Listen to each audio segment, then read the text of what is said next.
Last year जब हमने इस पूरे मुहिम को हमने जब शुरू किया था आशुतोष जी, उसमें 2 फेलियर जो हैं वो आरबीआई ने पाए थे। पहला ये जो सीआईसीज हैं, जो क्रेडिट इंफॉर्मेशन कंपनीज हैं, और मैं आपको ये भी बताता हूं कि जो लास्ट ईयर जो पेनल्टीज लगी थी लगभग 1 करोड़ की, वो किन किन सीआईसीज पर लगी थी। ट्रांस यूनियन सिबिल लिमिटेड, जिसको हम सिबिल बनाती है, Experian credit information company of India private limited, Equifax credit information services और CRIF High Mark credit information services. ये पेनल्टीज इन पे लगाई गई थी, 25-26 लाख के एक पे लगाई थी, कुल मिला के 1 करोड़ से ऊपर की थी। पाया क्या गया इसमें? पाया ये गया failure to update credit information. Number 1,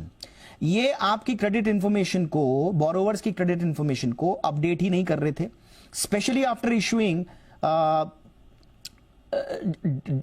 जो डिफॉल्ट्स थे उनको रेक्टिफाई कर दिया है। अब सोचिए, किसी के ऊपर डिफॉल्ट है, सब कुछ उसने ठीक ठाक कर दिया, लेकिन उसकी इंफॉर्मेशन अपडेट नहीं हुई, और इसके बाद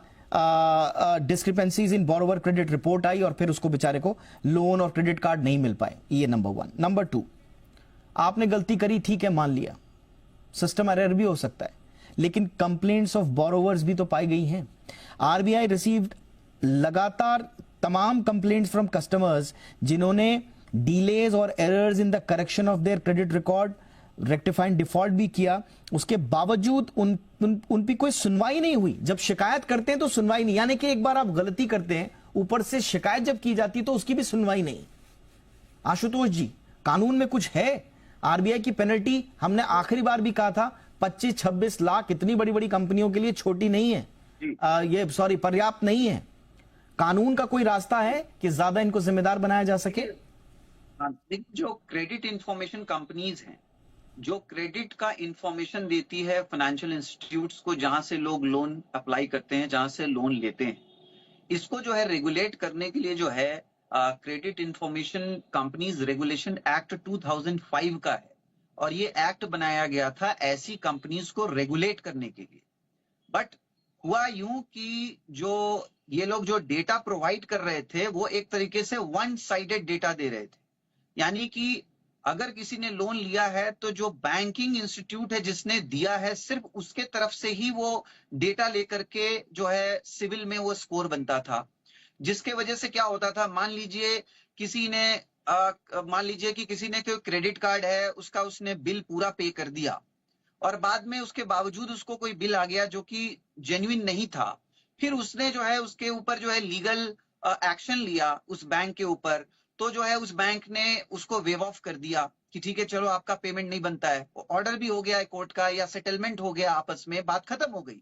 लेकिन उसके बाद जब वही आदमी जब 10 साल बाद, 5 साल बाद या 2 साल बाद जब लोन लेने जाता है, तो उसका सिविल स्कोर, उसको पता चलता है कि वो तो बहुत खराब है, उसको लोन नहीं मिल सकता। क्यों? क्योंकि उसने एक क्रेडिट कार्ड का पेमेंट का डिफॉल्ट हुआ था, जिसके वजह से सिविल स्कोर आज भी 10 साल के बाद भी वही उसका सिविल स्कोर दिखाया जा रहा है। तो ये जो है वन साइडेड जो तरीका अपनाया इन कंपनीज ने, ये बहुत ही ज्यादा प्रॉब्लमेटिक बनता चला गया, और इसी को दूर करने के लिए जो है अभी आरबीआई ने अब जाकर के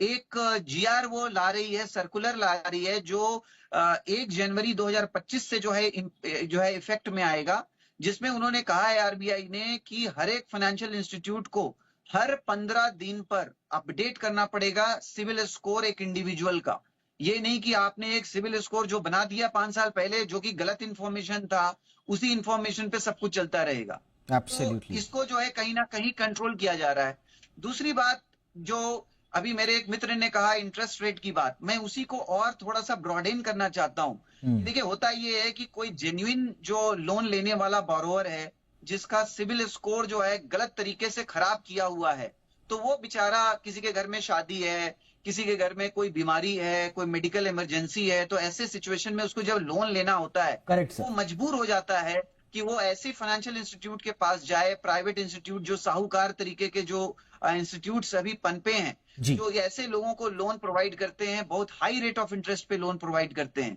और बेचारे वो लोन को रिपे करते करते उनको समझ में आता है कि उन्होंने दुगना तिगुना तक जो है लोन रिपे कर दिया, तो भी लोन क्लियर नहीं हो रहा है। करेक्ट सर, तो ये इस ऐसे सिविल स्कोर के वजह से जो है बहुत सारे अनलॉफुल जो फाइनेंशियल असिस्टेंस देने वाली जो कंपनीज हैं, जो फर्म्स हैं, ये बहुत ज्यादा पनपे हैं, और जिसके वजह से जो है काफी आम जनता जो एब्सोल्युटली, यानी